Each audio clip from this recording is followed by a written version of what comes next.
తెలుగు మాసాలలో విశిష్టమైనది కార్తీక మాసం. కార్తీక మాసం హిందూ పండుగలలో ప్రత్యేకమైనది. ఇది సాధారణంగా అక్టోబర్ నుండి నవంబర్ మధ్య వస్తుంది. ఈ మాసంలో పుణ్యక్షేత్రాలకు పర్యటన చేయడం, దీపాల పండుగ జరుపుకోవడం మరియు విభిన్న ఆధ్యాత్మిక కార్యక్రమాలలో పాల్గొనడం చాలా ముఖ్యమైనది. ఈ కాలంలో శ్రద్ధగా పూజలు నిర్వహించడం, దేవతలకు అంకితం చేయడం మరియు మాస పూర్ణాలు చేయడం అనేక సంప్రదాయాల భాగంగా ఉంటాయి. కార్తీక మాసంలో కృష్ణుని పూజ, శివుడి పూజ మరియు అమ్మవారి పూజలు ప్రత్యేకంగా జరుగుతాయి.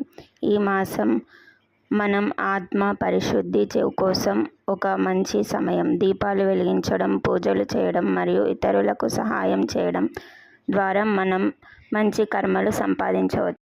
కార్తీక మాసం మన జీవితంలో స్పిరిచువల్ గ్రోత్కు దారితీస్తుంది. ఇది మన ఆత్మను శుభ్రం చేసేందుకు, మనం చేసే పనులను పరిశీలించేందుకు ఒక అవకాశం. మీరు ఈ విశిష్టతను గురించి కృషి చేస్తే మీకు నూతన అనుభవాలు ఎదురవుతాయి. ఈ వీడియోని చూసినందుకు ధన్యవాదాలు. మరిన్ని ఆసక్తికరమైన విషయాల కోసం దయచేసి మా ఛానల్ని